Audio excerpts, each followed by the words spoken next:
നിയമസഭാ തെരഞ്ഞെടുപ്പിൽ LDFിനെ മുഖ്യമന്ത്രി പിണറായി വിജയൻ തന്നെ നയിക്കും. പിണറായി കിളവ് നൽകി PB ടേം വ്യവസ്ഥ ബാധകമാക്കില്ല.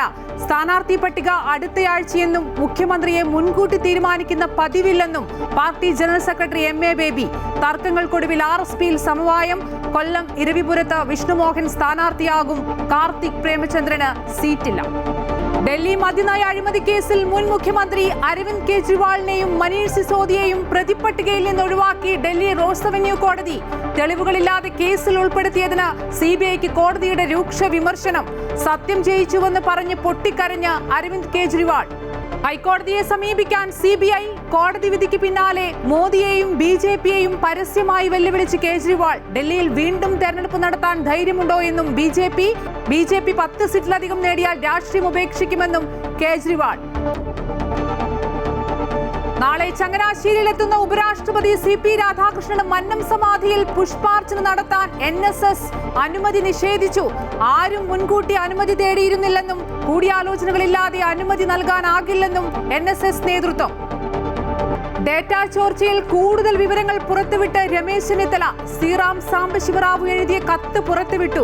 ഡേറ്റ സ്വകാര്യ ഏജൻസിക്ക് കൈമാറിയെന്നും നടന്നത് ഗുരുതര സുരക്ഷാ ലംഘനമെന്നും ആരോപണം. വ്യക്തിവിവരങ്ങൾ തെരഞ്ഞെടുപ്പിനായി ദുരുപയോഗം ചെയ്തെന്നും സ്ത്രീ സുരക്ഷാ പദ്ധതിയിലെ വിവരങ്ങൾ ചോർത്തിയെന്നും ചെന്നിത്തല. മുഖ്യമന്ത്രിയുടെ ഓഫീസ് ഡേറ്റ ചോർത്തിയിട്ടില്ലെന്ന് ഹൈക്കോടതിയിൽ സത്യവാങ്മൂലം നൽകി സർക്കാർ. കേരള സ്റ്റോറി 2 പ്രദർശനാനുമതി. ഹൈക്കോടതി സിംഗിൾ ബെഞ്ച് ഉത്തരവ് ഡിവിഷൻ ബെഞ്ച് സ്റ്റേ ചെയ്തു. കേന്ദ്ര സെൻസർ ബോർഡ് കണ്ട സിനിമയിൽ ഇടപെടാനില്ലെന്ന് കോടതി.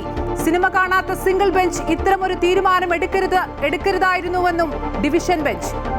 നടിയെ ആക്രമിച്ച കേസിൽ ഹൈക്കോടതിയിൽ അപ്പീൽ നൽകി സർക്കാർ. വിചാരണ നീതിപൂർവ്വം നടന്നില്ലെന്നും തെളിവുകൾ പരിശോധിച്ചത് പക്ഷപാതപരമായെന്നും സർക്കാർ. പ്രതികളെ വെറുതെ വിട്ടത് സമൂഹത്തിന് തെറ്റായ സന്ദേശം നൽകുന്നതാണെന്നും പ്രതികൾക്ക് അന്യായമായ ആനുകൂല്യം നൽകിയിട്ടുണ്ടോ എന്ന് പരിശോധിക്കണമെന്നും അപ്പീൽ.